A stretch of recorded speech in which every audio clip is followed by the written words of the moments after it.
Bonjour et bienvenue au show Minter Dialogue, épisode numéro 137. Je suis Minter Dial, votre compère et hôte pour ce podcast, fier membre du réseau Evergreen Podcasts. Pour plus d'informations et pour explorer les autres podcasts sur ce réseau sélectif, allez visiter leur site evergreenpodcasts.com. Aujourd'hui, mon invité, c'est Dave Carmona. Dave est directeur du centre Casa Padel à Paris. Ouvert depuis juillet 2017, Casa Padel est un centre de vie sportif à l'intérieur, centré sur le paddle tennis, mon sport préféré, qui se trouve à Saint-Denis, au nord de Paris, et qui est le club de paddle le plus grand sur l'île de France. Ils ont 12 terrains et un espace restaurant aux accents ibériques. Y inclut le barman, El Jamón du Manchego, et de la bière espagnole. Dans cet entretien avec Dave, nous discutons de son parcours, son chemin au paddle, l'historique et les évolutions du Casa Padel, les clés de succès pour monter un club de paddle de cette taille, y inclut la gestion de la communauté. Si ce podcast vous a plu, merci de prendre quelques instants pour laisser une revue sur votre service de podcasting préféré. Plongeons alors dans cette nouvelle émission. Dave, comment vas-tu? Plaisir de t'avoir. Un grand plaisir partagé, ça va très très bien. Alors, dans tes mots à toi, comment est-ce que tu as envie de te décrire? Alors David Carmona, d'origine espagnole, vivant en France depuis l'âge de 8 ans, que je suis arrivé avec mes parents. Donc un peu cette double casquette, double nationalité, on va dire, espagnol et français. Donc un peu sang espagnol et culture française, parce que j'ai fait toutes mes études et j'ai fait toute ma carrière, on va dire, en France, bien que j'ai eu travailler parfois et souvent même pour des entreprises espagnoles, comme par exemple la Chambre de commerce espagnole ou autre. Donc voilà un peu cette double casquette qui m'a fait un peu découvrir le paddle durant mes vacances en Espagne, auprès de ma famille. Où ça? Où ça? Moi, je suis plus du sud de l'Espagne, Cadix, Malaga. D'accord. Et moi, je jouais très régulièrement au squash, à un niveau pas mal. Squash, c'est un sport aussi, un sport de raquette, hein, c'est assez intense. Et donc, mes cousins et mes copains d'Espagne ont dit: mais tu connais pas le paddle? Je parle de ça, bien sûr, il y a 10, 15 ans peut-être, hein, j'ai pas une date en tête, mais il y a très très longtemps. Et je connaissais absolument pas, et donc je me suis mis avec eux par curiosité. Et j'ai tout de suite été amoureux de ce sport, honnêtement. Beaucoup plus convivial, beaucoup plus, on va dire, moyen de progresser, moyen de s'éclater, pardon pour le terme, mais c'est vraiment le terme, de pouvoir s'amuser, à tout âge en plus. Et voilà, je me suis vraiment, découvert cette passion pour le paddle. Problématique, lorsque je rentrais en France pour, y travailler en septembre ou fin août, il n'y avait pas de terrain de paddle nulle part. Très compliqué de pouvoir, pratiquer à nouveau mon sport, et donc j'avais hâte de retourner en Espagne, que ce soit à Madrid pour le travail ou dans le sud, dans ma famille pour rejouer dans ce sport. Donc un peu, piqué, drogué, on va dire, à ce sport. Donc sans le vouloir, parce que c'était pour moi une découverte. Bah, tiens, pourquoi pas, on va jouer, et finalement, voilà. Et donc, comment est née ma passion pour le paddle, et comment derrière, avec d'autres camarades espagnols, avec mes associés, on a décidé de se dire: mais pourquoi on ne monterait pas nous-mêmes une structure de paddle, pas à Paris intramuros parce que c'est compliqué au niveau des locaux, mais dans Paris, région parisienne, à être les premiers, être les précurseurs, sachant que dans le sud de la France, plus près de l'Espagne certainement, comme Toulouse, comme Perpignan, il y avait déjà quelques terrains, je dis bien quelques terrains, qui Mais commençaient. autour de Nice et de Saint-Tropez aussi, il y avait quelques Tout à fait. terrains. Exactement.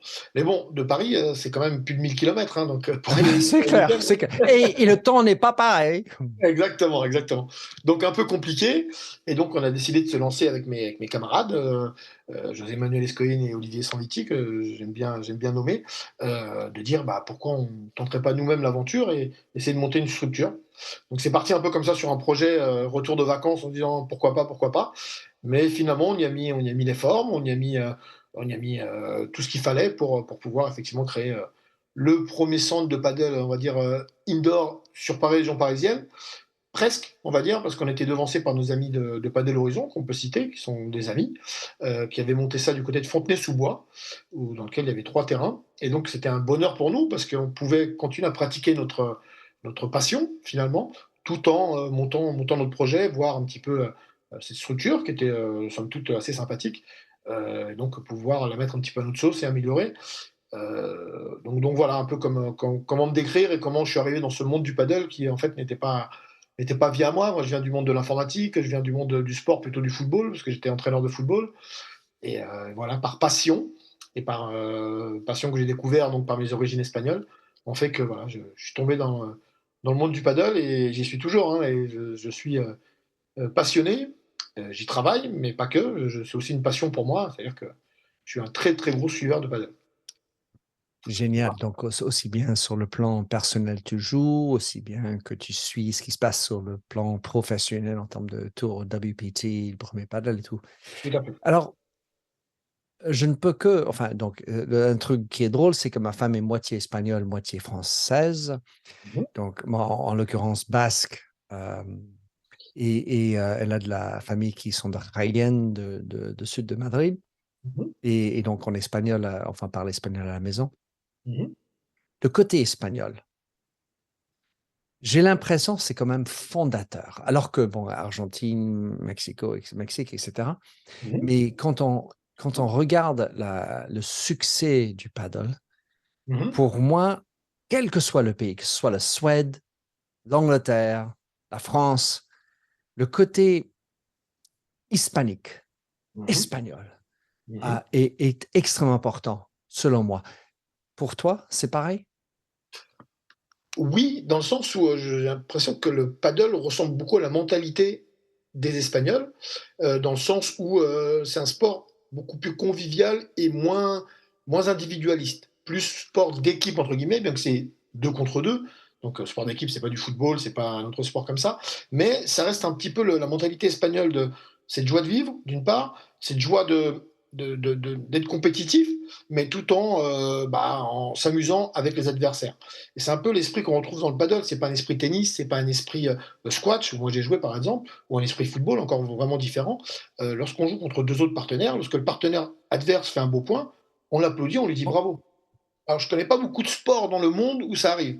Et là, tu m'as mis un beau but, je vais dire bravo, tu m'as mis un beau but. Je crois pas que ça existe. Non. Ou tu m'as mis un bel essai. En parlant de rugby, non, c'est pas juste pas possible. Et c'est un peu la mentalité on dit espagnole. fac, généralement. Voilà, exactement. Donc c'est un peu cette mentalité espagnole qui se retrouve dans le paddle, c'est-à-dire être compétitif, vouloir gagner, bien entendu, mais tout en étant convivial. Et on part jamais, ou pratiquement jamais, après avoir joué à un match de paddle, on va pas à la douche, on rentre à la maison. Ça n'existe pas. Il faut, La cerveza, por pardon. favor. Ah oui, la cervecita, il faut au moins rester discuter un petit peu avec l'adversaire. C'est-à-dire, c'est un sport où évidemment, quand on est sur le terrain, on veut gagner, on met tous les moyens pour gagner. Pas tous les moyens, parce c'est un sport très fair-play, c'est pas juste Ouais. le fait de le dire, mais voilà, on essaie de gagner, mais quand le match se termine, on aime bien rester un petit peu avec l'adversaire, discuter, boire un petit quelque chose, ou grignoter une petite tapas. Voilà, c'est vrai qu'aujourd'hui, le paddle, pour moi, c'est complètement une mentalité hispanique. Alors, je vois beaucoup d'Argentins autour de moi aussi, ou même quand je vais en Espagne, et j'ai l'impression que c'est un peu la même mentalité qui est argentin, mexicain, Amérique du Sud, quoi. C'est un peu cette même mentalité qui se retrouve, et c'est ce qui charme aussi aujourd'hui en France, parce que si on fait la complémentarité, les Français adorent l'Espagne pour y aller en vacances, ils y vont énormément, et j'ai l'impression, quand ils sont au paddle, ils se retrouvent un petit peu, entre guillemets, en vacances. C'est un loisir, hein, on est là pour s'amuser avant tout, et on s'amuse. Même en perdant, on s'amuse. C'est quand même, on le dit rapidement, mais c'est une réalité. On perd au foot, on s'amuse pas. Là, même en perdant au paddle, on a appris des choses et c'est amusant, donc c'est convivial. C'est quand même incroyable. Enfin, je passe mon temps à discuter avec des gens passionnés aux États-Unis, en Suède, en Danemark, Finlande, l'Espagne, évidemment, l'Italie, l'Espagne, le Portugal. Et ça arrive à être transversal. Quoique, évidemment, enfin, pays par pays, ils ont des cultures différentes. Le truc qui me frappe, moi, et alors c'est évidemment un peu compliqué pour les Espagnols avec leur fierté reconnue, Mhm. il y a pour moi un côté humble. Il faut avoir de l'humilité dans le paddle. Qu'en penses-tu? Oui, alors je suis complètement d'accord. Il faut être humble dans le sens où, lorsqu'on se sent, trop fort, on se sent au-dessus de l'autre, généralement, c'est là où on rate des points. C'est assez Mhm. paradoxal. C'est-à-dire qu'on s'amuse au paddle même en jouant contre des plus faibles ou contre des plus forts. On s'amuse quoi qu'il arrive, contre les plus jeunes, contre les plus vieux, même en mixte, on arrive à s'amuser à tous les niveaux. Mais si on n'est pas humble et si on reste pas à notre niveau, tout d'un coup, on se rend compte que, ben, on surjoue, on va dire, et c'est là où on rate le plus de choses, et c'est là où on rate des choses parfois qui nous paraissaient faciles ou qu'on réussissait le match d'avant, où on le rate. Parce que il faut être humble, c'est pour ça que je dis, on essaie de mettre tous les moyens pour gagner, mais les moyens légaux déjà, et en plus, voilà, en restant humble, c'est-à-dire avant un match, on va pas chambrer, on va dire: «Oh, ça va être facile pour moi aujourd'hui». C'est pas la mentalité. Après le match, on peut en rigoler et on peut rigoler de l'adversaire, ça c'est plutôt courant, mais avant le match, on reste plutôt, bon, bah, il y a beaucoup de phrases qui se disent, très typiquement: «Bon, bah, on va suer un petit peu, on va faire un peu de sport, on va voir ce que ça donne». Mais je vois rarement même des adversaires, des partenaires dire: «Aujourd'hui, je vais te battre, ça va être facile», quoi. C'est pas On retrouve pas cette mentalité dans le paddle, donc c'est vrai que il faut être humble parce que de toute façon, on n'a rien à gagner, rien à perdre, juste à s'amuser et à progresser parce que c'est un sport où on progresse constamment. Donc je suis assez d'accord là-dessus aussi, ouais, c'est vrai. Il y a un autre truc, c'est que quand tu te mets sur le terrain, enfin, il y a des moments où on s'entraîne, on s'échauffe, on regarde l'autre et bon, c'est pas orthodoxe ça, hein. Oh là là, c'est pas très bon ça. Mais ça revient Mmh. et puis ça C'est vrai. revient et putain, ça revient encore. Mmh mh. Et donc la capacité enfin évidemment, il y a des niveaux, mais il y a des moments où on se dit, on se trompe totalement aux premières vues de la capacité de l'autre parce qu'il y a pas cette évidence qu'on peut regarder au tennis où il y a une forme, la balle, ça passe, ça part toujours de la raquette facile, bien, papa. Mais au paddle, eh bien, il y a des rattrapages, il y a un côté un peu presque comique dans le paddle, à un moment donné, qui fait que celui qui arrive à frapper derrière le dos, entre les jambes, le willy, comme on dit, Mmh. bah, ça, c'est pas orthodoxe, mais putain, ça marche. Alors c'est vrai d'une part par rapport à la technique, parce que parfois il y en a qui sont beaux à voir jouer, mais qui sont pas hyper efficaces, et parfois il y en a qui sont moins beaux à voir jouer, mais qui bataillent un petit peu dans tous les sens et qui défendent très bien. Et comme tu dis, la balle revient, elle revient, et il y a pas d'erreur, il y a pas de faute, directe. Il faut batailler pour marquer un point, c'est pas sur le premier coup, c'est pas sur le deuxième, c'est pas sur le troisième ou le quatrième. Donc ça d'une part, mais je crois qu'on est un peu bien placé pour en parler, même par rapport à l'âge ou par rapport au physique. Parfois on voit des personnes en face de nous avec des cheveux blancs, un peu en embonpoint, on dit: «Ouh là, ça va être facile», et ben, on se trompe, très, très souvent. Moi, j'ai joué en Espagne avec des personnes qui étaient au-dessus de 50 ans, même au-dessus de 60 ans, où je me disais, «Ça va être una pachanga». Una pachanga en espagnol, ça veut dire: «Ça va être facile, on va s'amuser». Et ben, je me suis amusé, mais j'ai dû batailler, j'ai dû aller, chercher dans mes réserves et jouer vraiment concentré parce que c'est des gens effectivement qui bougent beaucoup moins que moi peut-être, beaucoup moins techniques au premier abord, mais qui renvoient toutes les balles. Ça joue tous les matins, vraiment 2-3 fois par semaine, et mine de rien, ça fait pas 2 ans qu'ils jouent, hein, ça fait 10 ans, et à ce niveau-là, c'est vrai que parfois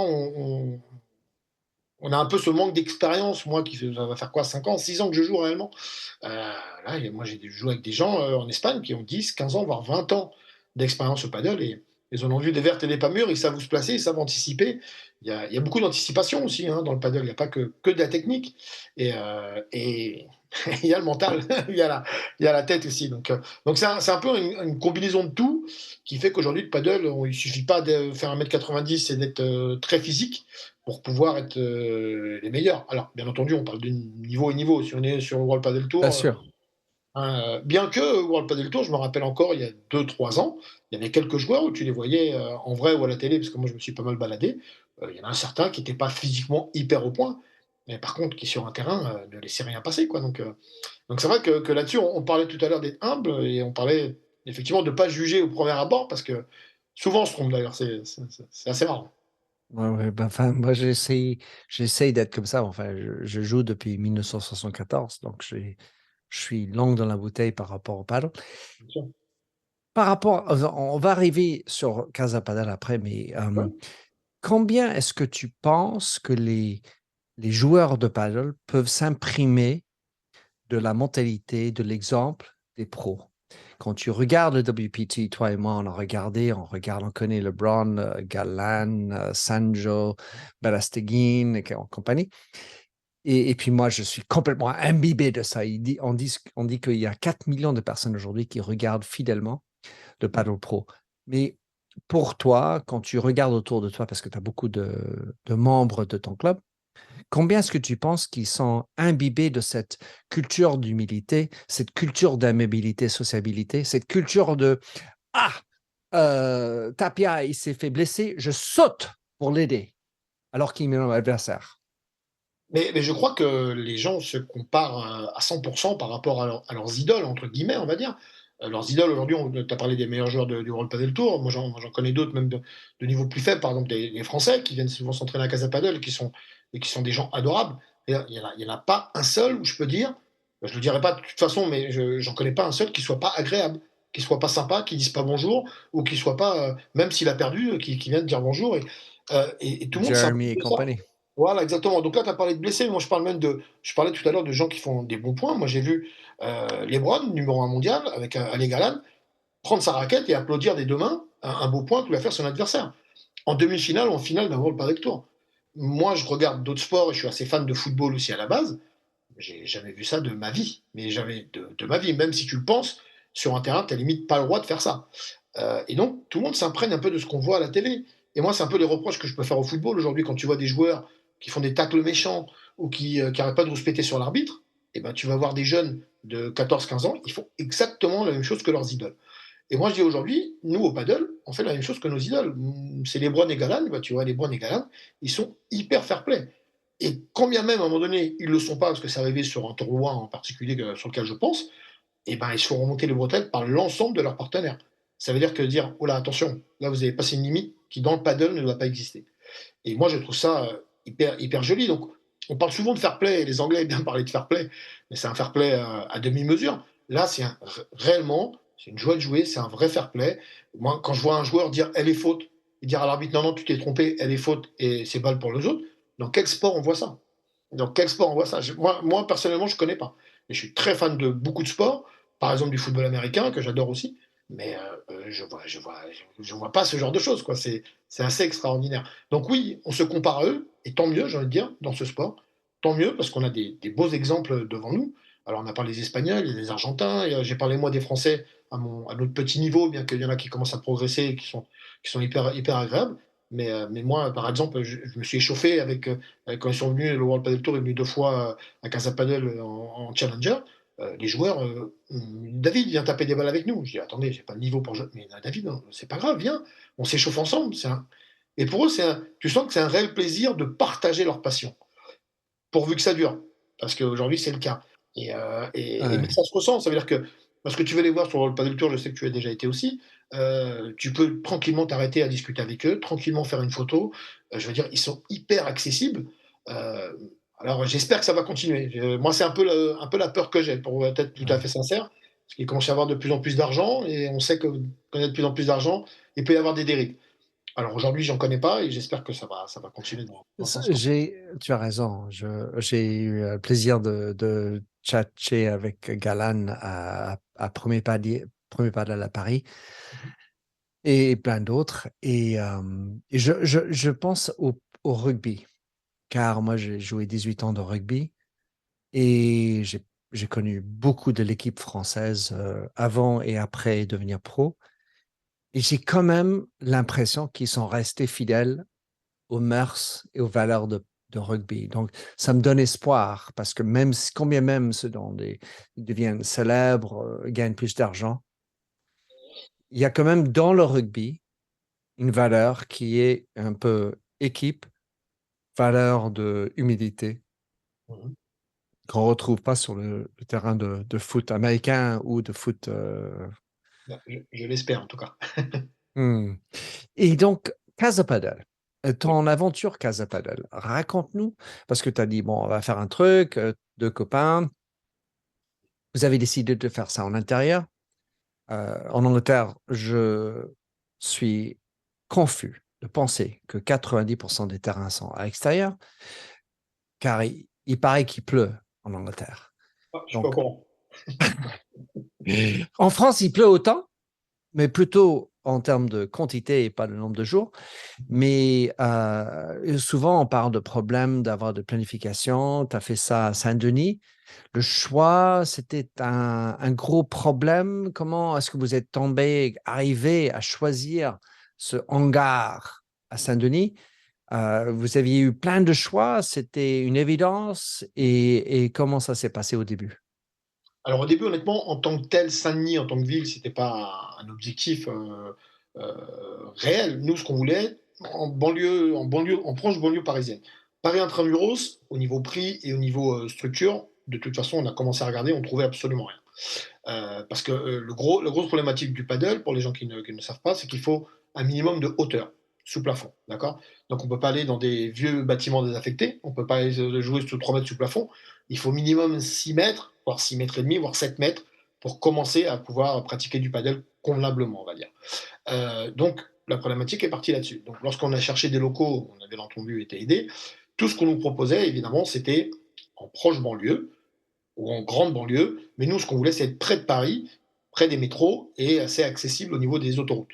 La problématique des bouchons et de tout ce qui s'ensuit sur les grandes villes, hein, pareil qu'à Londres, pareil qu'à Madrid, c'était de pouvoir essayer de ne pas aller trop loin non plus de Paris intramuros, L'accessibilité.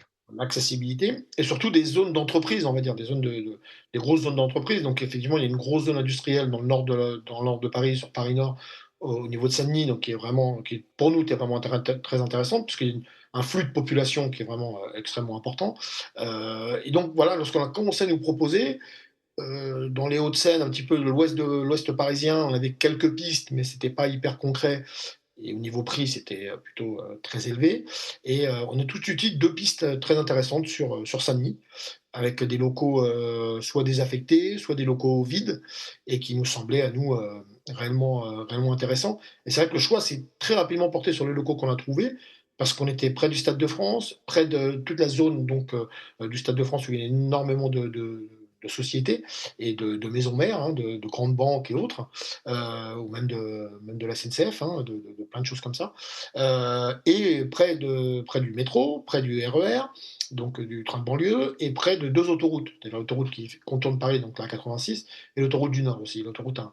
Donc on s'est dit, honnêtement, c'est l'idéal. Donc bien entendu, on est dans une zone industrielle, mais moi ayant voyagé énormément en Espagne, entre autres, et en avoir visité tous les centres de paddle, ils sont tous dans des zones industrielles. Il y a aucun doute.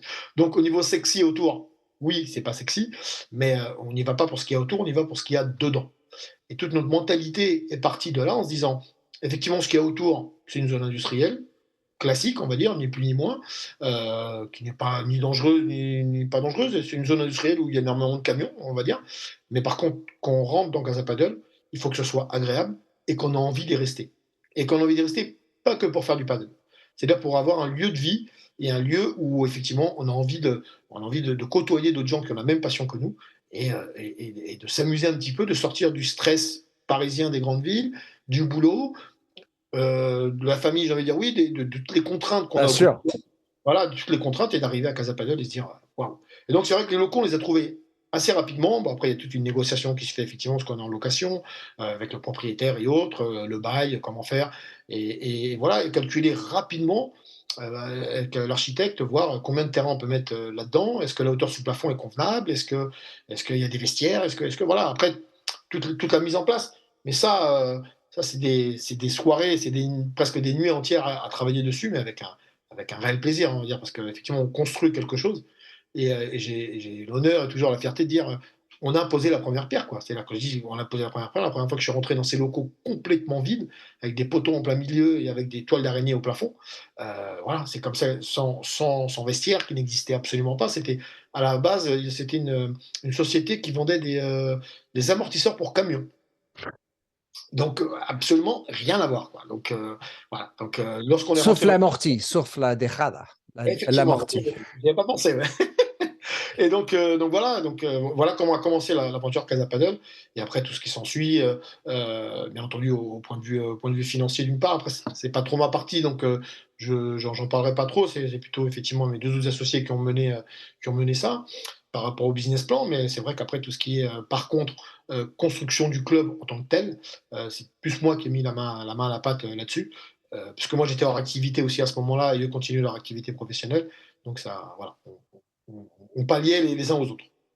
You've got questions, we've got answers. Business leadership, ownership, and sales can be challenging. Tune into the Accelerate Your Business Growth podcast to learn from the world's experts. Join me, your host, Diane Helbig, as I chat with people who have expertise in various areas of business. You'll enjoy the lively conversations that are focused on providing you with the ideas, tips, and suggestions you need to realize greater success. Get what you need for your business when you need it from the people who have the answers. Accelerate Your Business Growth is part of the Evergreen Podcast Network and is available on Apple, Spotify, or wherever you listen to your favorite podcasts. Et il faut être complémentaire. Alors, dans les choix que vous aviez à faire au début, donc, il me semble que vous avez à peu près 12 terrains. Tout à fait. Est-ce que vous aviez eu des états d'âme sur les choix? Par exemple, si on fait 11, on peut faire plus de marge dans les couloirs. Si on peut faire 13, mais encore moins, est-ce qu'il y a de l'espace? Qu'est-ce qu'il faut comme espace pour le vestiaire homme, femme? Un espace pour faire le massage, l'espace pour le café, la restauration. Vous aviez à transiger sur un certain nombre de leviers, d'éléments à changer. Quelles étaient les décisions les plus difficiles dans tout cela? Alors les plus difficiles, c'est qu'en fait, à la base, nous, on partait sur un projet, pour être totalement transparent, de 8 terrains. D'accord? Lorsque nous sommes à 8 terrains et avec un espace restauration, qui n'était pas celle qu'il est aujourd'hui, mais un espace restauration bar à tapas. Étant les 3 espagnols, les 3 d'origine espagnole et sachant la convivialité qu'il y a autour de ce bar-restaurant à tapas, de toute façon, c'était dans notre projet initial. On était parti sur 8 terrains. Sauf que l'architecte, lorsqu'il est arrivé, il a vu les plans, et même sur plan, sans voir les locaux, il a dit: «Mais on a la possibilité de mettre plus de terrains, messieurs». «Ah bon? On peut arriver à 10, facilement. Vous avez fait un schéma?» «Oui». «On peut même arriver à 12». «Ah bon?» Mais effectivement, à 12, on se retrouve avec de toute façon, des zones de sécurité et des couloirs qui sont hyper normifiés. Donc, au niveau des normes, il fallait absolument tout respecter. Mais effectivement, des terrains plus accolés les uns aux autres. Et on se disait, c'est là où la réflexion s'est portée un petit peu de savoir, est-ce qu'on veut des terrains beaucoup plus espacés les uns aux autres ou est-ce qu'on veut beaucoup plus de terrains pour avoir beaucoup plus de monde? Alors, bien entendu, il y a un souci de rentabilité, mais pas que, on va être honnête, pas que. Bien entendu, c'est plus il y a de terrain et plus il y a de la rentabilité, mais il faut aussi les remplir, les terrains. Donc, Bah oui, dans la voilà, journée surtout, hein. exactement, exactement. Donc c'était la problématique, mais on s'est dit, honnêtement, tant qu'on respecte tout ce qui est sortie de secours, tout ce qui est normes pour les handicapés et autres, tant qu'on est aux normes telles qu'on nous les indique dans le cahier des charges, pourquoi on va se priver de 2 terrains, faire des espaces vides, après on va peut-être le regretter. Donc on a dit: «Il vaut mieux avoir ces 12 terrains» et au niveau du coût et même la négociation au niveau des terrains, bah, ça va être, d'autant plus important, hein. Lorsqu'on négocie 2 terrains, lorsqu'on en négocie 12, bah, c'est pas la même chose. Donc voilà où réellement s'est posé le premier dilemme, pas entre nous, mais on s'est posé la question. On est rapidement tombé d'accord sur des terrains à 12, ça rentrait, c'était aux normes, allons-y, banco, quoi. Donc là-dessus, on était OK. Après tout ce qu'il y a autour, par exemple le bar à tapas, à la base, j'ai bien dit bar, là-dessus, il y a eu une réflexion un petit peu plus ample, où on s'est dit: «Oh là là, mais on a une mezzanine au-dessus. Oh là là, on a un espace, un essai important. On peut mettre des cuisines», parce que quand je dis les locaux étaient complètement vides, ils étaient complètement vides, hein, il y avait à peine une arrivée d'eau. On s'est dit, «On peut peut-être faire un truc beaucoup plus intéressant», surtout dans la zone industrielle où nous sommes. Il n'y a pas de restaurant dans la zone industrielle et que de restaurants d'entreprise. On peut aussi, nous, les joueurs de paddle, avant qu'ils partent et ben, qu'ils restent, soit voir des matchs à la télé, soit discuter avec eux, soit boire un coup. Et donc on est passé d'un bar à un restaurant à connotation hispanique, certes, mais pas que, parce qu'on ne va pas se priver non plus d'avoir les bons ingrédients français. Donc Une voilà, bonne baguette. voilà, on a fait un mix des 2. Donc pour ça, j'ai au début, le projet était parti sur 8 terrains et un coin restauration, bar à tapas. Et voilà, on est fini sur 12 terrains. On a fini avec un restaurant en tant que tel qui est complètement, qui est au sein des locaux, mais qui est un petit peu à part, avec un espace, massage et ostéopathie, et aussi un espace, on va dire, j'aime pas dire salle de musculation, mais plutôt fitness, voilà. Fitness dans lequel on peut soit se développer, Étirement, étirement, quelques voilà, exactement. Donc, et pareil, à la base, il devait être beaucoup plus petit, et au fur et à mesure, on l'a amplifié, aussi par rapport à la demande qu'il y a autour, hein. C'est-à-dire qu'on s'est rendu compte que le midi, bah, il y a beaucoup de gens qui adorent avoir des cours. En plus, on a un prof exceptionnel avec nous, qui engendre énormément de monde, et donc voilà, on a commencé même à utiliser un ou 2 terrains de paddle pour faire des cours de fitness, quoi. Donc C'est assez marrant. C'est pour ça qu'il faut jamais être fermé non plus sur un projet, se dire, «Ça va être 8 terrains, on fait un bar à tapas, c'est terminé». Non, non, on a su, à mon avis, évoluer et on a su s'adapter aussi à la demande et à ce que nous, on voyait autour de nous et un petit peu ce qui nous était demandé. Pareil, le pro shop, c'est-à-dire la boutique, d'achat avec du matériel, que ce soit pas que les balles, hein, que ce soit les raquettes, que ce soit les tenues vestimentaires et autres, les baskets. À la base, on l'avait envisagé, mais c'était pas une priorité pour nous.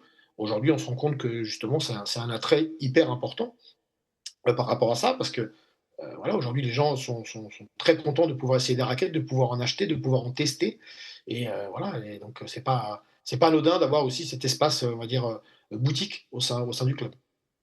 Alors, moi qui étais enfin, qui suis quelque part toujours un homme d'affaires, je Oui. regarde ça, sans vouloir rentrer dans les finances, mais je ne peux que penser que la restauration, la bière, les cervezas et la boutique, c'est une rentabilité supplémentaire qui non seulement aide à remplir les besoins et la communauté, mais qui est aussi source de revenus ou de profit. Alors, je voulais savoir avec toi comment ça se passe chez Casa Padel? Alors, sans rentrer dans le détail des chiffres, parce que je ne vais pas les divulguer, parce que bien évidemment, c'est un petit Bien peu sûr. confidentiel, mais pas autant que qu'on Mmh. pourrait le penser. Dans le sens où la restauration, bah, ça reste une restauration classique, on va dire, où il y a beaucoup de monde le midi, parce qu'il y a pas mal d'entreprises autour, donc ils viennent déjeuner le midi. J'ai vu Ça ça. oui, le midi, c'est assez rentable, mais le soir, on va dire, la rentabilité est moindre, parce que c'est plutôt la petite tapas, qui finalement coûte pas très cher, la petite bière ou le petit rafraîchissement, qui non plus, n'est pas hyper, ne rapporte pas autant d'argent qu'on puisse le penser et il y a beaucoup de frais de personnel. Il faut pas oublier qu'aujourd'hui on donne un service, c'est-à-dire c'est pas un libre service, hein, c'est-à-dire on fait du service en tant que tel. Donc moi je dirais plus que ça a trait à l'esprit du club. C'est-à-dire Mmh. lorsqu'on reste finalement manger quelque chose, manger un bout ou discuter ou regarder les matchs, que ce soit de rugby, de foot ou de padel, c'est plutôt l'ambiance club qu'on retrouve grâce à cette partie restauration.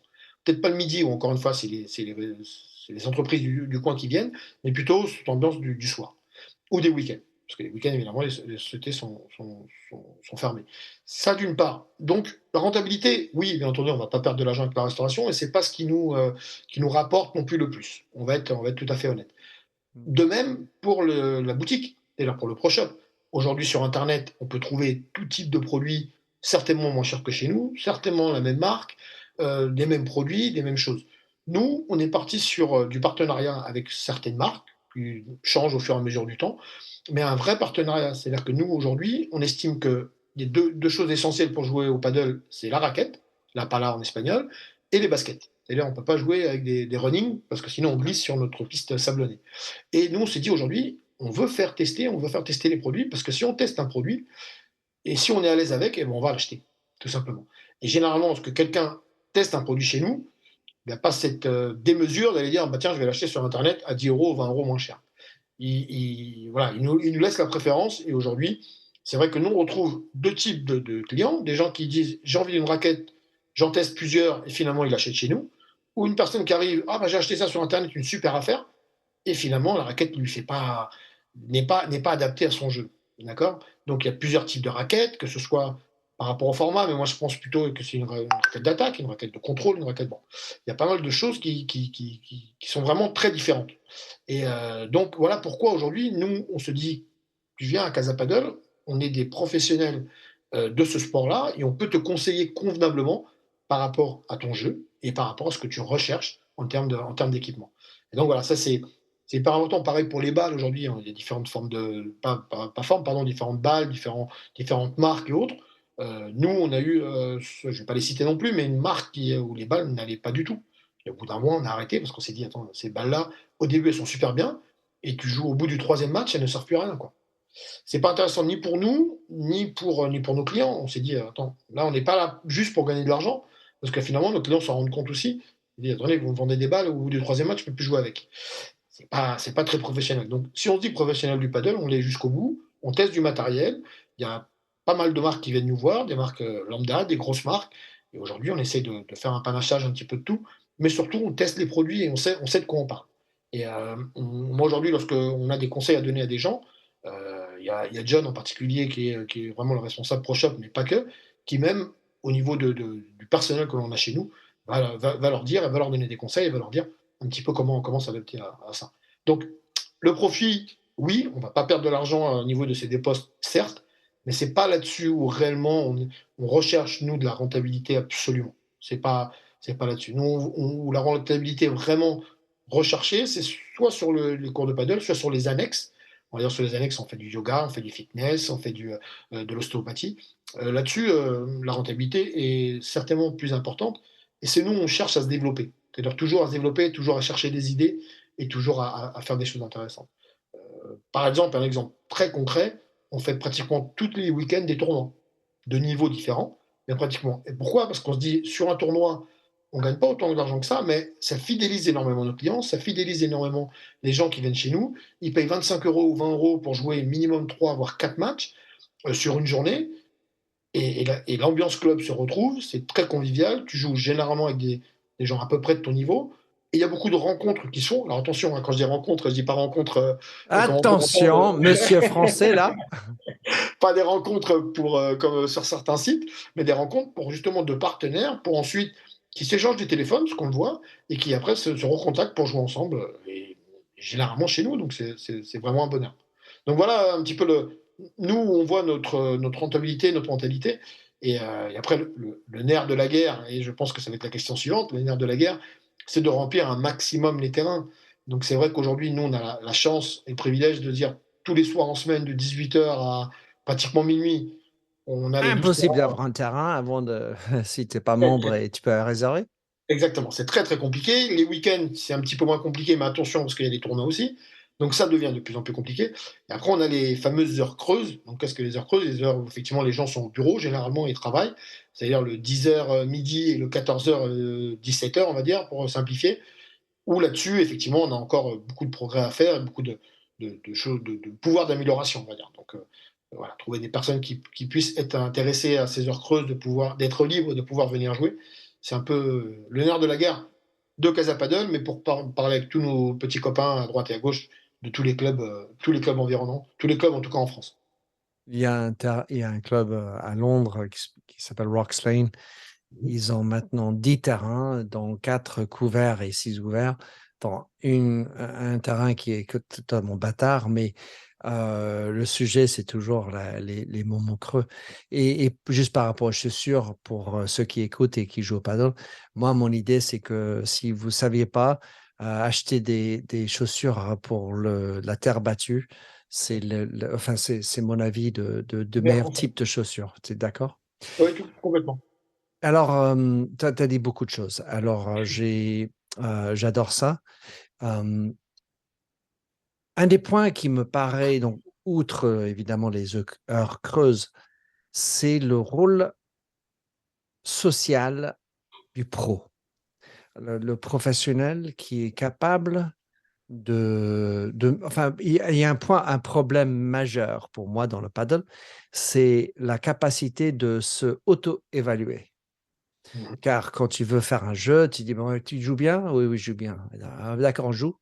Puis après, il y en a un qui est beaucoup mieux que l'autre et ça va pas se faire.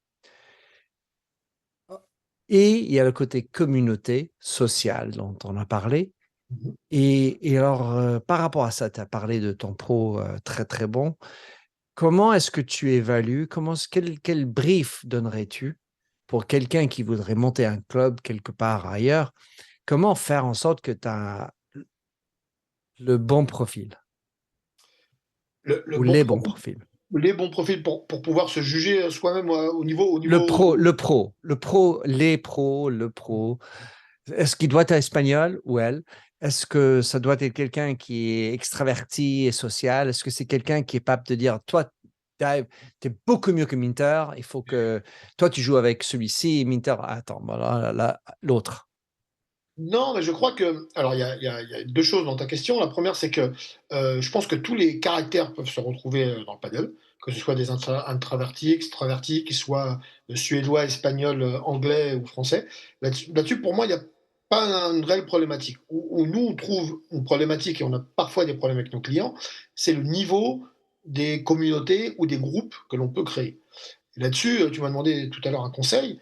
Moi, aujourd'hui, le conseil que je donne, c'est qu'effectivement, on a beaucoup de mal à s'auto-évaluer et à savoir quel niveau on a. Et moi, j'estime que c'est au club, ou en tout cas aux professionnels ou aux profs au sein du club, de dire à quel niveau on se retrouve. Alors, à un niveau près ou à 2 niveaux près, je veux bien. Mais effectivement, qu'on va d'un niveau de 1 à 7 ou de 1 à 10, ça dépend des pays. Ou en Espagne, c'est avec des lettres, A, B, C, D, etc. Moi, je pense que de soi-même, on n'arrive pas à savoir sur quel niveau on est. Et je pense qu'il est important que le prof soit joue avec nous quelques balles, soit nous regarde jouer, il n'y en a pas pour long, et qu'il arrive à déterminer à peu près sur quel niveau on est. Alors, on peut progresser. Régresser, c'est plus rare, mais on peut progresser. On peut être niveau 3 aujourd'hui et passer le mois prochain, peut-être pas, mais dans 2 mois au niveau 5. Pourquoi pas? Nous, ce qu'on a décidé chez Casa Padel, c'est le conseil qu'on a pris de nos amis espagnols, hein, on n'a rien inventé là-dessus, c'est dire, Minter, tu viens au club, je te vois jouer, pour moi, tu es niveau 3 et je vais te mettre dans un niveau 3-4. Voilà. Ou quand tu vas jouer avec des 3, bah, tu vas être bien, mais les 4, peut-être qu'au début, bah, tu vas avoir un petit peu de mal. Mais les 4 qui vont jouer contre toi ne vont pas te trouver non plus hyper faible, ils vont pouvoir aussi s'amuser à jouer contre toi ou avec toi. Ça, c'est hyper important parce qu'aujourd'hui, on se rend compte que si un niveau 7 joue avec un niveau 2 et se retrouve sur une partie sans le savoir, on parlait tout à l'heure rentabilité, on perd le niveau 7 et on perd le niveau 2. C'est-à-dire que là, les deux sont fâchés, parce que le niveau 2 n'a pas touché une balle et le niveau 7 aussi. Donc, quand il le sait, très bien. Moi, j'ai déjà vu des niveaux 7 jouer avec des copains à eux ou initier des amis à eux. Mais Par je savais. générosité, ça arrive. Ouais. Et moi, ça m'arrive aussi régulièrement, hein, de jouer avec des copains, des copines, et dire je sais qu'ils sont pas au bon niveau, mais justement, je suis peut-être là pour leur apprendre et peut-être là pour progresser. Mais lorsque on se déplace, on vient jouer un match, on essaye d'être compétitif. Voilà, ni d'être à la ramasse, ni d'être totalement dessus, parce que dans ces deux cas-là, on s'ennuie. Et justement, le sport, il n'est pas là pour s'ennuyer.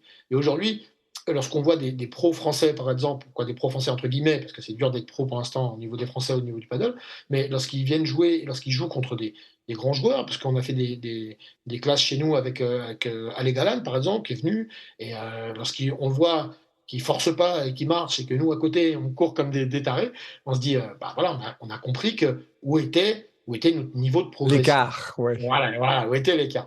Et donc, je pense que pour éviter ce genre de conflit, ce genre de problème, il vaut mieux essayer de se faire juger extérieurement, même si au début on se dit oh non, moi je suis plutôt niveau 5, pas niveau 3. Ok, bah à toi de le prouver quoi. Et il y a des applications qui en plus maintenant sont très performantes là-dessus, où on marque des points, etc. Où voilà, on peut progresser de niveau et on peut arriver. Moi j'ai vu arriver des personnes, par exemple, c'est un détail, qui étaient très bons au tennis et qui disaient oh moi le paddle ça va être facile. Bon bah viens, on va sur un terrain. Viens, on va sur un terrain. Et tout d'un coup, Il n'a pas joué au squash, le mec. exactement. Et donc, il s'est rendu compte que tout d'un coup, eh ben, c'était pas la même chose, quoi. Donc, aujourd'hui, attention à ça. C'est un peu le petit conseil que je peux donner, humblement, parce qu'encore une fois, on n'a rien inventé, hein. On s'est baladé dans énormément de clubs de sport en Espagne, que ce soit à Madrid, que ce soit à Barcelone, que ce soit en Andalousie, que ce soit en Galice, et prendre un petit peu le meilleur de chacun pour pouvoir nous l'importer chez nous, on va dire. Il y a un petit peu ça l'objectif. Et j'espère qu'on l'a réussi. En tout cas, on essaye chaque jour de pouvoir le faire correctement. J'ai deux dernières questions, Dave. Le premier, c'est sur les niveaux, puisque chaque pays a l'impression d'avoir ses propres manières. Le World Paddle Tour, premier paddle, il y a des points d'or ou pas. Et enfin, on est encore un peu sur un monde qui se développe. Et donc, il y a Playtomic que vous avez adopté au club pour réserver, qui est sur 7. Qui pourrait devenir un standard international, l'espagnol qui fait ABCDE, et où Playtomic est très répandu. Mhm. En Angleterre, on a adopté le 1 à 7, et par exemple, Roxane, ils utilisent Playtomic, mais c'est très peu. Il me semble que c'est un point important que de pouvoir avoir, quand on voyage au Portugal ou en Espagne ou en Italie, de pouvoir aller s'amuser. Ah oui, il y a du paddle, aujourd'hui en tout cas, et j'arrive et je suis un 4, mais un 4 pas sur 10, un 4 sur 7. Et qu'est-ce que ça veut dire? Est-ce que tu penses que le fait que vous avez joué ou vous utilisez Playtomic pourrait devancer l'histoire française de 0-10 et comment est-ce qu'on va s'en sortir pour savoir qui fait quoi et combien on est? C'est un gros problème, parce que moi qui vais assez régulièrement à Madrid, par exemple, lorsque je suis sur Playtomic et je vais chercher des matchs à Madrid, ils n'ont pas la même notation qu'ici en France. C'est compliqué. Alors après, faire une notation européenne, euh, pardon, ou identique à la France et l'Espagne, je pense que c'est un problème politique qui ne date pas aujourd'hui que du paddle. Pour moi, je le vois un peu compliqué. Après, il faut savoir où on met les pieds. Et lorsqu'on va à Londres et on sait que c'est de 1 à 7, et ben on essaye à peu près de s'évaluer par rapport à ça. On essaye de se jauger. Et moi, je dis toujours, il vaut mieux se jauger plus faible qu'on ne le Mais pense ça, que c'est trop fort. l'humilité dont on parlait, parce que le problème, c'est Exactement. que l'ego dit, bah non, attends, mais bon, moi, je... Non, moi, je pense que uniformiser, on va dire, pour l'ensemble de l'Europe ou même pour deux pays, pour moi, ça me semble assez compliqué.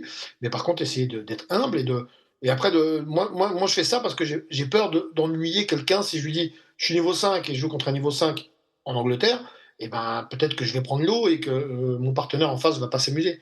Et donc, moi, j'ai un peu peur de ça. Et je pense que tous les joueurs de paddle doivent avoir un peu cet esprit. Dire il vaut mieux jouer un match où finalement je suis le meilleur mais me considérer niveau 3 par exemple, plutôt qu'aller en niveau 5 et aller ennuyer des gens qui demandaient à jouer un match de plus haut niveau, quoi.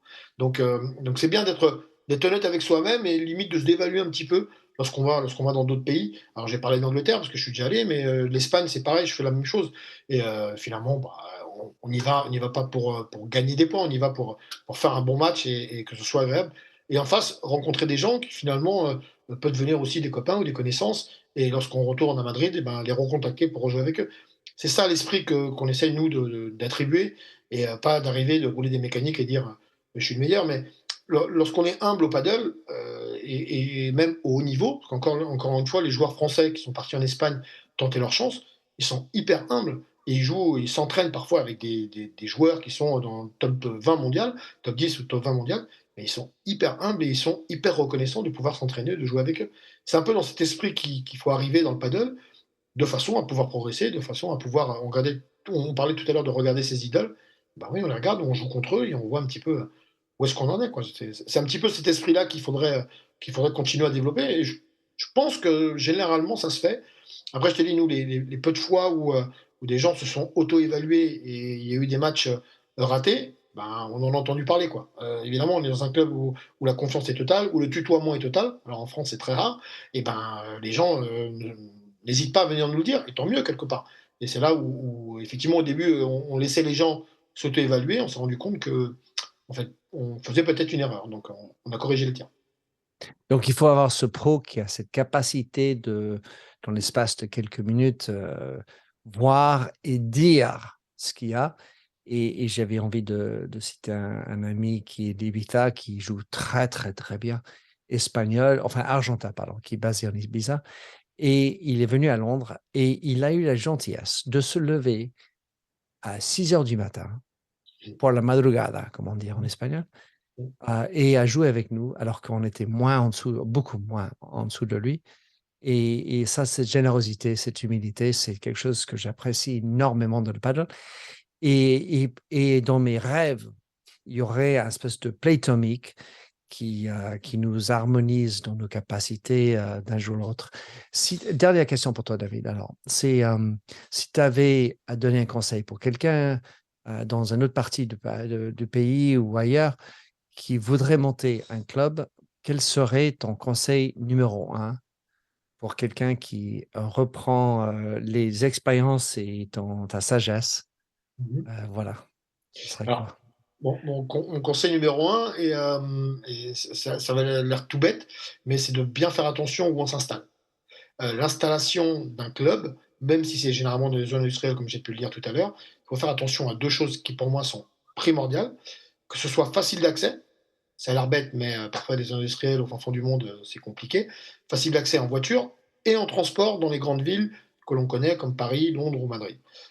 Ça, c'est pour moi primordial parce que si on se retrouve même en proche banlieue ou en grande banlieue, mais que c'est compliqué d'accès en transport pour des gens qui ne sont pas véhiculés ou qu'il n'y ait pas un parking où on puisse se garer facilement et laisser sa voiture ou sa mobilette, comme je dis, ça, il faut faire très attention à ça. Donc, c'est pas évident à trouver, mais c'est ça.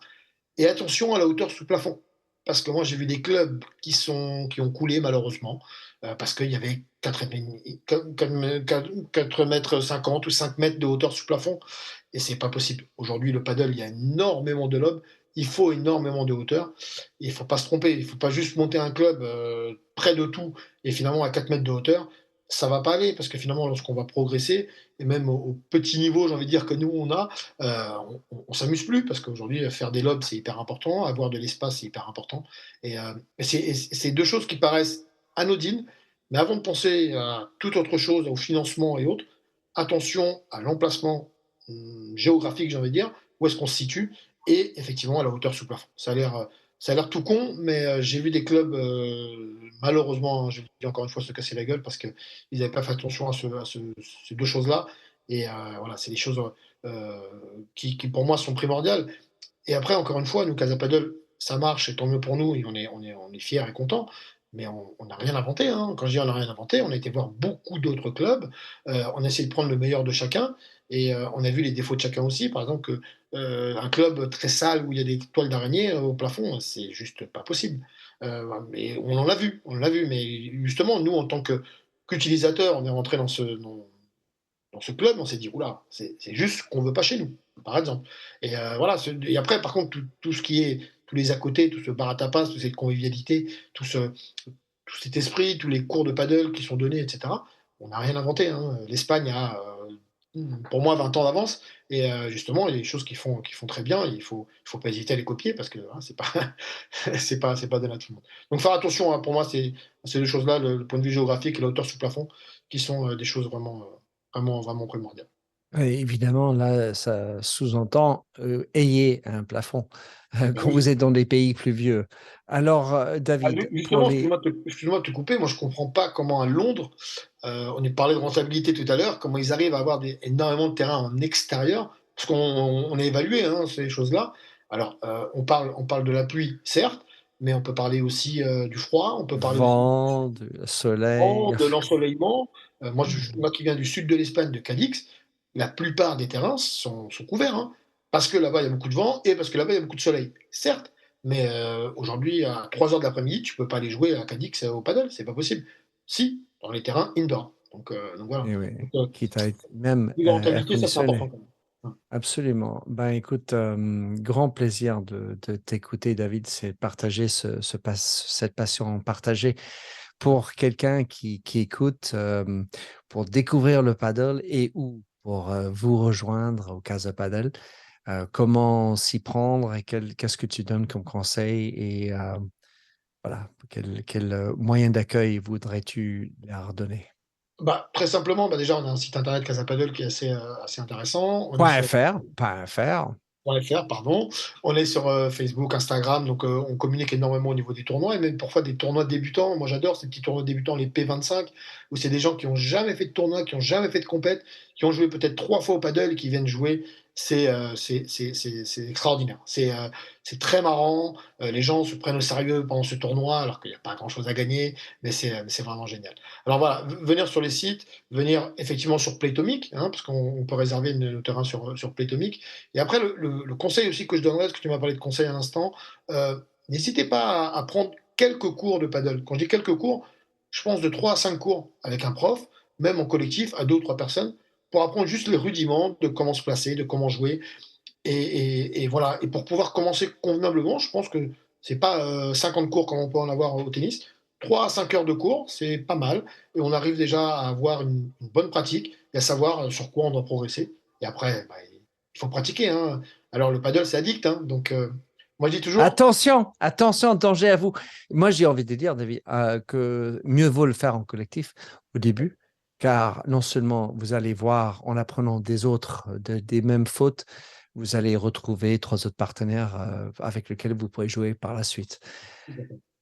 chez David. nous, par exemple, les team building de société, ou même des groupes qui viennent faire des entraînements de garçons ou autres, ça marche énormément parce que, bah, alors, ils rigolent, ils s'amusent entre eux, c'est hyper agréable à voir. Et ces gens-là, du coup, ils reviennent une semaine après, ils reviennent 2 semaines après. Oh, j'ai adoré et j'ai rejoué. Donc attention, c'est addict. Donc quand on dit c'est addict, c'est vraiment addict. C'est ça le seul danger qu'il y a, c'est que vraiment après on a envie d'y rejouer et encore, encore et encore. C'est pour ça qu'on en discute. Merci beaucoup, David. C'était un plaisir. Pareillement, à bientôt. Merci de nous avoir écoutés sur Minter Dialogue en français. Vous trouverez tous les liens et références cités lors de cet entretien sur mon site minterdial.fr. Pour vous inspirer, je vous laisse avec une chanson que j'ai écrite dans ma jeunesse, A Convinced Man.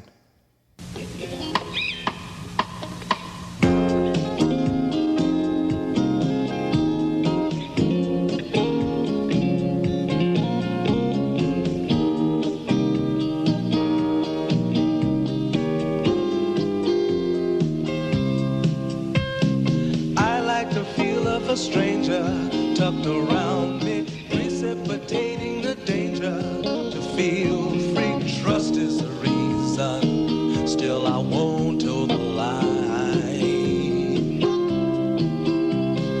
I sit here passively, hope for your respect, anticipating the thrill of your intellect. Maybe I tell myself there's no use in me lying. I'm a convinced man, building an urge.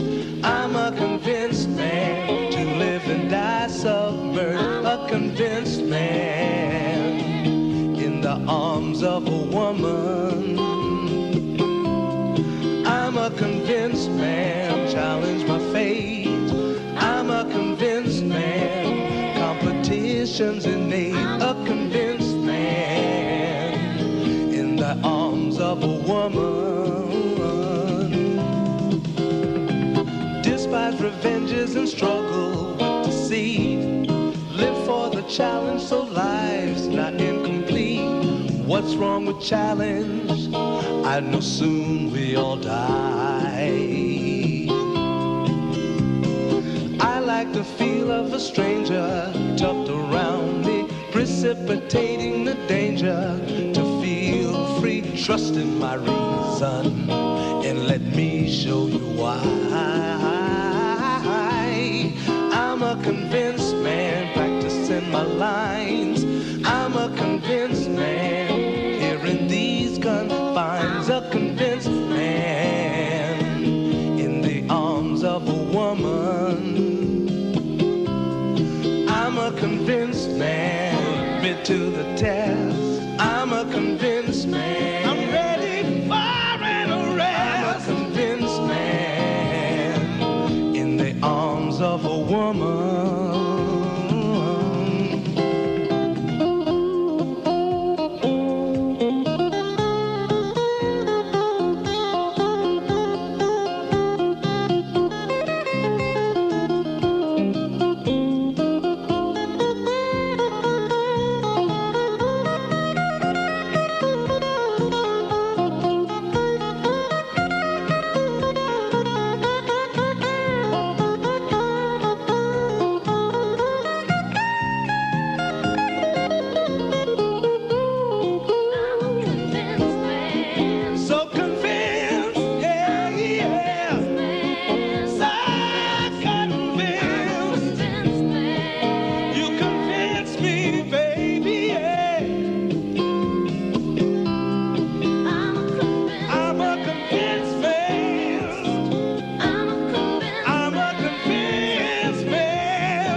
You've got questions, we've got answers. Business leadership, ownership, and sales can be challenging. Tune into the Accelerate Your Business Growth podcast to learn from the world's experts. Join me, your host, Diane Helbig, as I chat with people who have expertise in various areas of business. You'll enjoy the lively conversations that are focused on providing you with the ideas, tips, and suggestions you need to realize greater success. Get what you need for your business when you need it from the people who have the answers. Accelerate Your Business Growth is part of the Evergreen Podcast Network and is available on Apple, Spotify, or wherever you listen to your favorite podcast.